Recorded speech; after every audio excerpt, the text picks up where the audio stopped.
I suspected my wife was planning a divorce, so I moved my assets. 2 weeks later, she filed, then backtracked when her plan backfired. Hello everyone, before we start today's video, I need your help. We've noticed that the channel is losing traction, and subscribing is one of the best ways you can help us. It's quick, free, and allows us to continue bringing you great content. Your support means everything. Let's keep this channel growing together. Thank you very much. Now, let's begin the video. Hello people. I've been skimming through the posts here for a while, believing I'd never have my own tale to tell. However, life has a way of shocking you, and I've been lugging this about for months. I need to let it out. Let me be clear, I've never been the sort to jump to conclusions or assume the worst. My wife, let's call her M, and I have been together for 6 years and married for 4. Things were solid, or so I thought. We experienced the typical ups and downs, but nothing that made me think, oh, there's a problem here. In reality, throughout the majority of our relationship, we were that couple, completely committed colleagues. We laughed at stupid inside jokes, argued for hours about which movie to watch, and had a cadence that just worked. She'd organize elaborate date nights, and I'd treat her to her favorite takeout after a long day. It felt effortless. As if we had figured out the whole love thing. That is why what occurred next struck me like a ton of bricks. The shift around 6 months ago, things began to alter. At first, it was minor details. Things you'd likely miss if you weren't paying attention. She began carrying her phone everywhere, even when she was only going to the kitchen or folding clothes. Before this, her phone would sit on the coffee table for hours, and she didn't mind who picked it up. One day I made this joke. "What, are you running some secret spy ring now?" She chuckled and added, "No, work's been emailing me a lot." Okay, fine. But, a few days later, she created a password. That one caught me off surprise because she had never used it before. When I casually inquired why, she responded something vague about security and hackers. I didn't press it since I didn't want to appear paranoid, but it simply felt off. And it did not end there. She began taking calls outside the room, which she had never done before. It wasn't subtle either. Her phone would ring, and she'd say, "Oh, let me just grab this real quick," before disappearing into the bedroom or outside on the porch. If I inquired who it was, she would just say, "Just a friend from work." Then I noticed a new habit. Keeping her phone face down on the table. I had no idea that was a thing until I reached over to give her something and she hastily moved her phone out of the way. It was one of those blink and you miss it moments, yet it stayed with me. Growing distance. However, it wasn't all about the phone. She started to feel distant. Conversations that used to flow easily now felt like pulling teeth. If I brought up future plans, such as where should we go for our anniversary? Or, do you think we should start saving for a new car? She'd simply nod and say, "Yeah, we'll see," before shifting the subject. It all came together for me on a random Wednesday. She informed me that she was seeing a buddy for coffee after work. It didn't sound strange, she does that occasionally. I happened to be running errands in the same area, so I figured, why not surprise her? It will be cute. When I arrived, however, she was not with her friend. She stood outside the cafe, walking back and forth, her phone placed against her ear. I remained in my car because something about the way she spoke seemed serious. I didn't intend to eavesdrop, but I overheard phrases like, "It's almost ready," and "starting fresh soon." My stomach sank. I couldn't figure out what she was saying, but it didn't sound like job or friend conflict. It sounded grander, like something she had planned.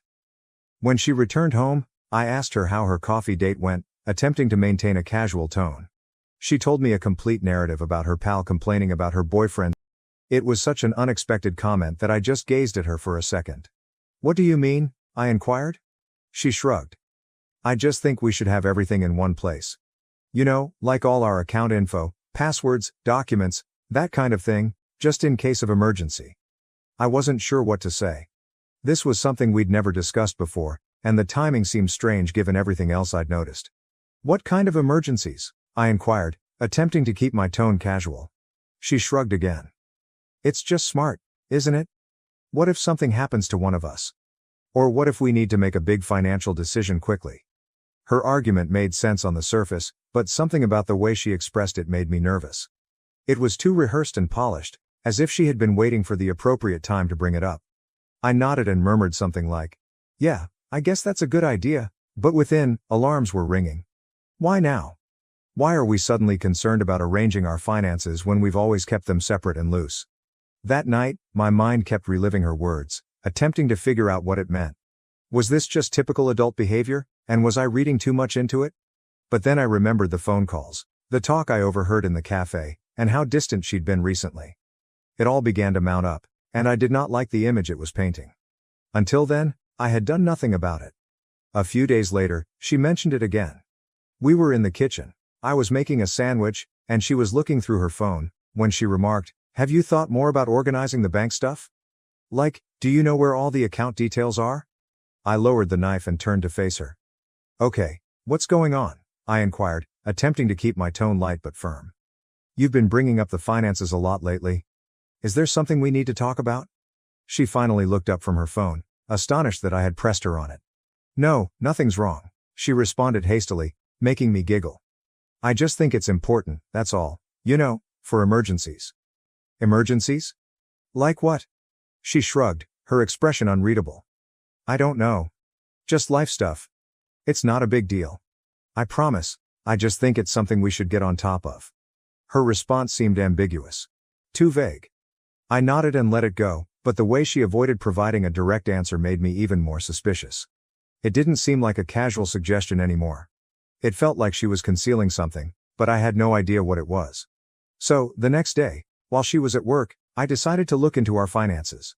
I opened our joint account online and discovered something unexpected. Over the last month, a few tiny moves had taken place. Nothing large, but small quantities that did not appear to have a clear purpose.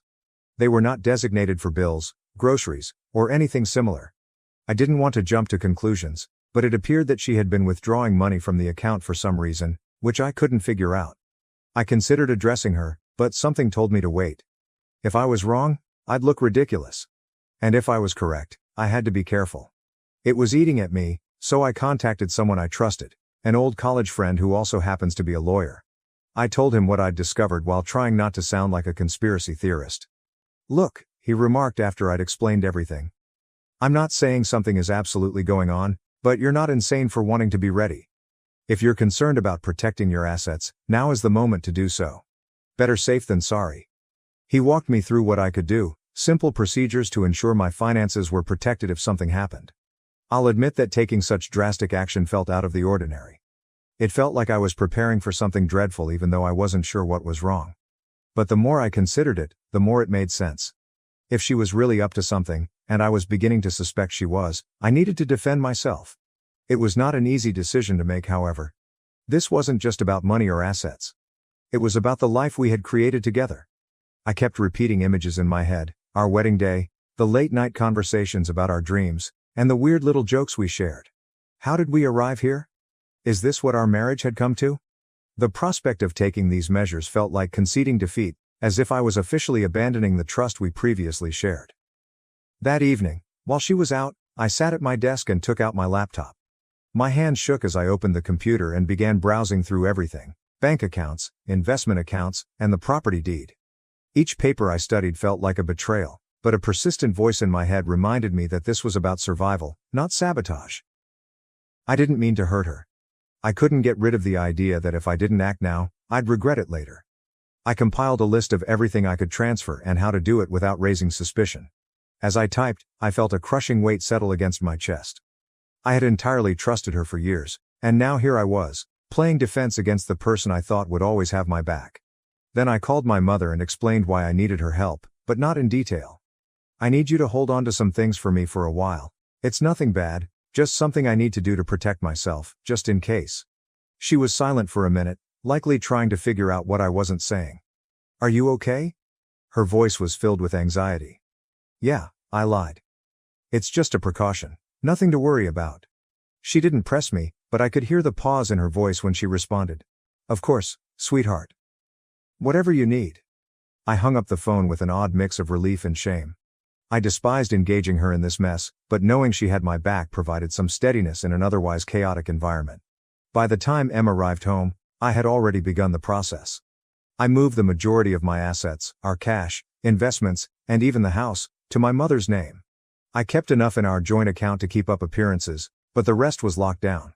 She didn't notice anything. She walked in, kissed my cheek, and asked if I wanted to watch a movie. I appeared okay, but inside I was a wreck.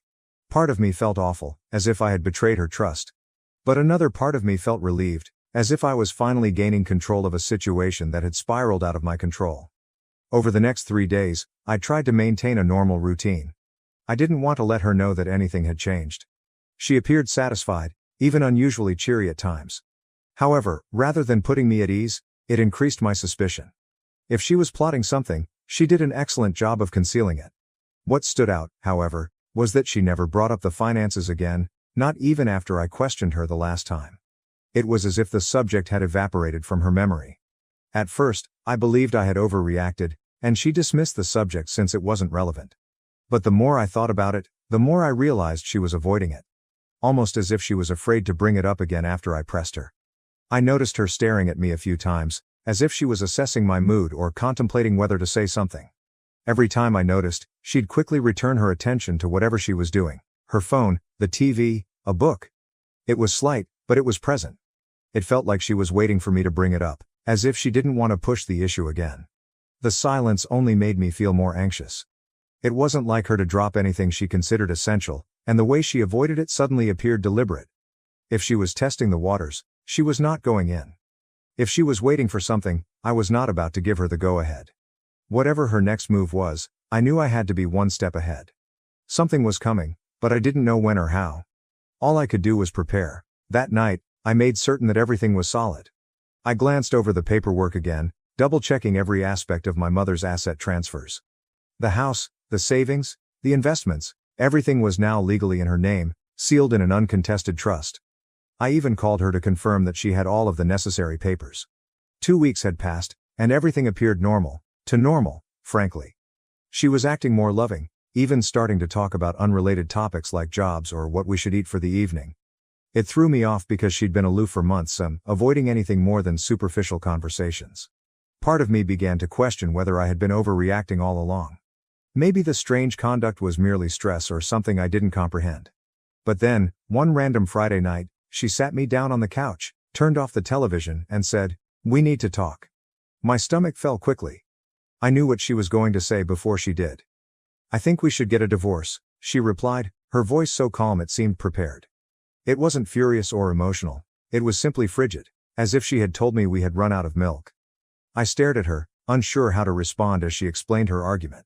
She mentioned needing space, wanting to figure herself out, and feeling like she'd lost her identity in the marriage, standard breakup phrases that didn't really explain anything.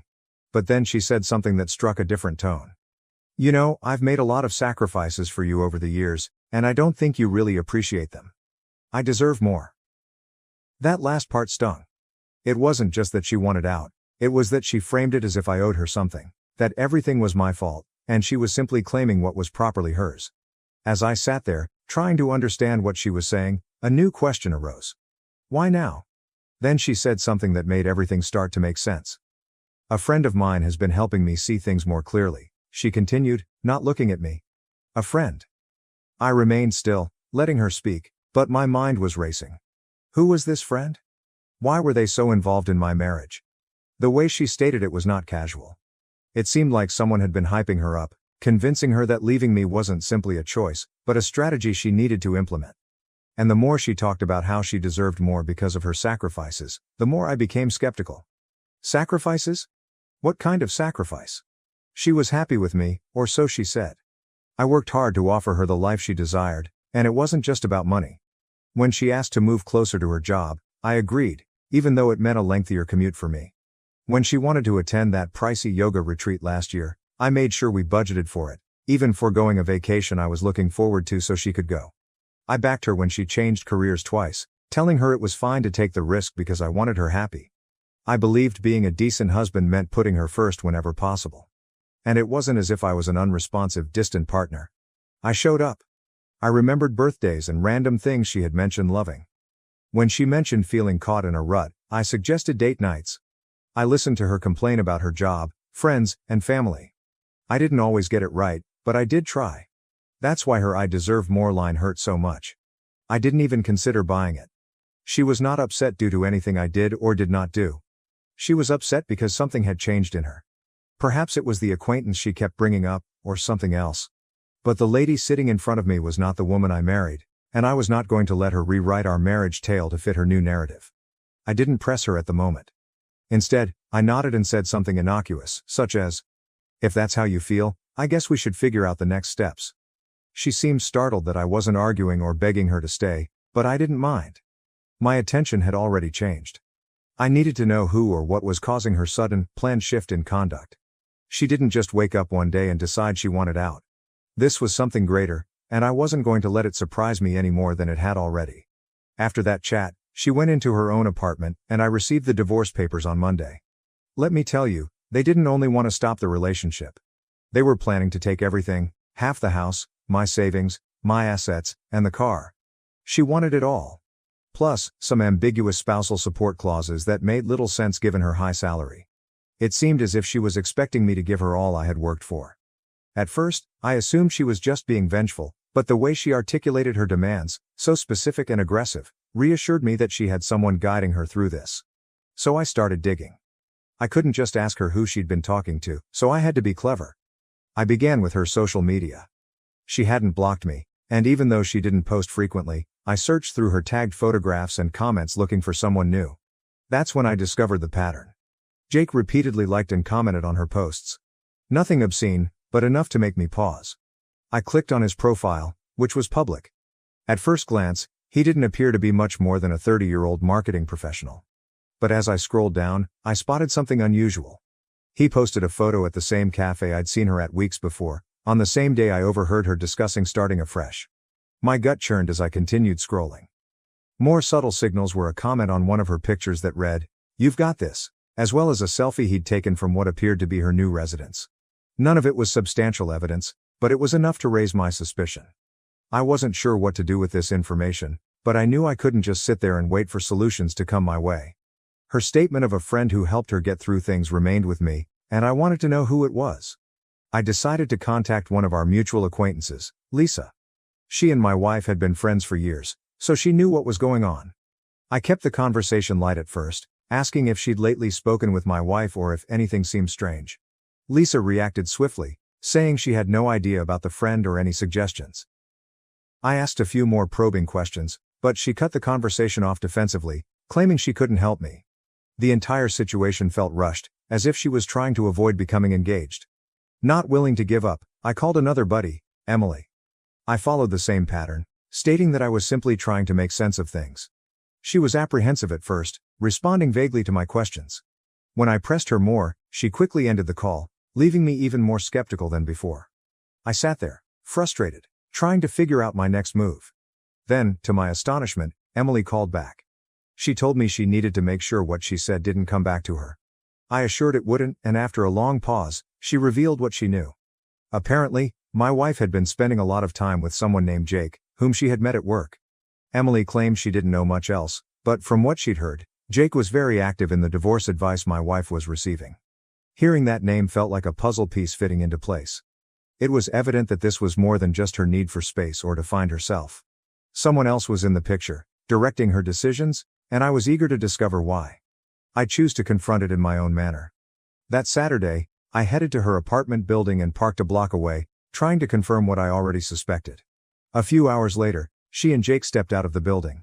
They did not hold hands or anything, but the way they walked together, close, leaning in to talk, was plenty.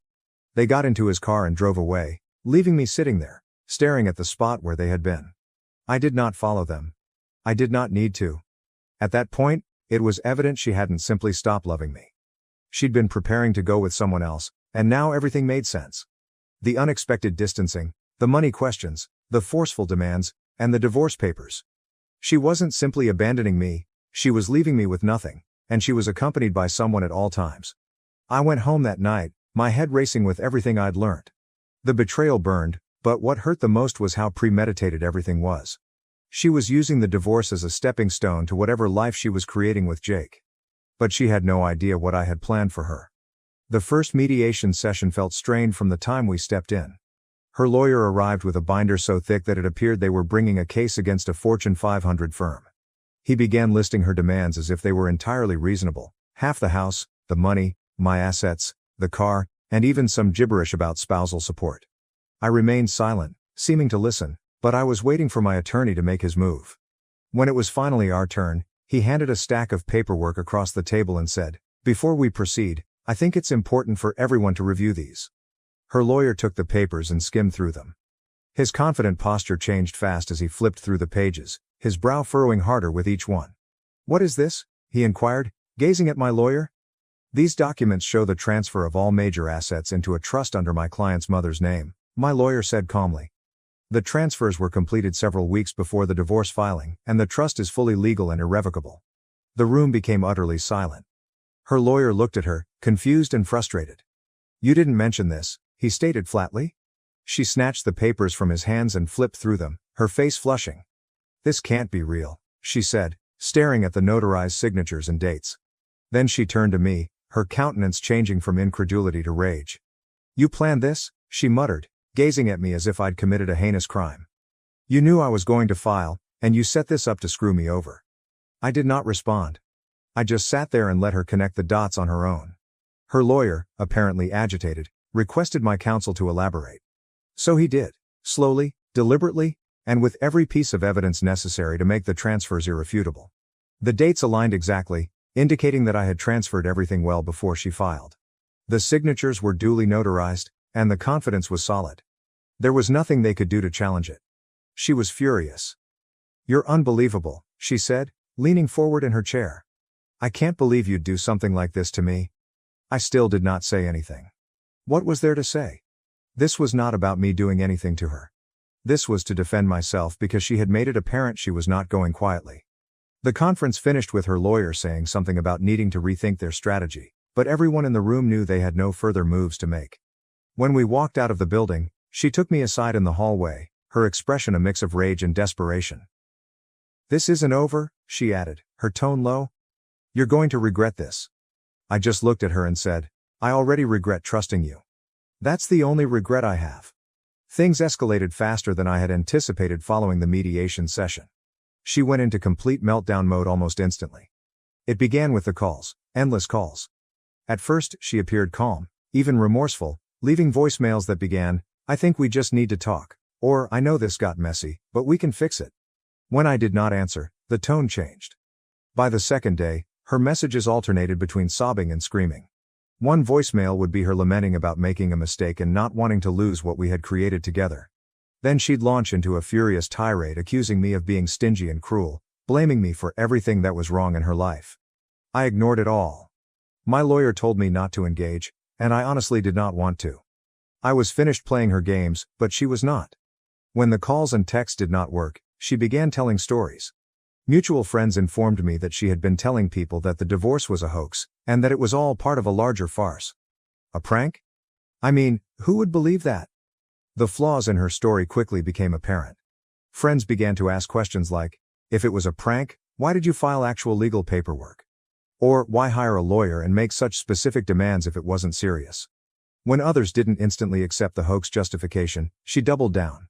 She said it was not a joke, but rather a test of our relationship's strength. She began casting herself as the victim, claiming that my reaction had hurt and betrayed her, that I had gone too far and broken our marriage's trust. At first, some individuals seemed to believe her stories. I'd get strange emails or comments from acquaintances like, "Wow, I didn't realize things were so rough for her." Even her brother lashed out, saying, "You should have just talked it out instead of being so drastic." It was annoying, but I knew the truth would eventually come out. And it did, due to a common buddy. Let us call him Matt. Matt and I were not particularly close, but we had always been nice. A few weeks after the mediation, he messaged me unexpectedly, stating he had something I needed to see. When we met, he brought out his phone and showed me a series of text messages between her and Jake. I was confused at first. "How did you even get these?" I inquired, scanning through the messages. Matt revealed that he and Jake shared a mutual buddy, who had heard their talks. Apparently, this common acquaintance had grown concerned about the way things were going, especially when Jake began gloating about how he was assisting her in securing her future. It didn't take long for that common buddy to figure out what securing her future really meant, trying to bleed me dry.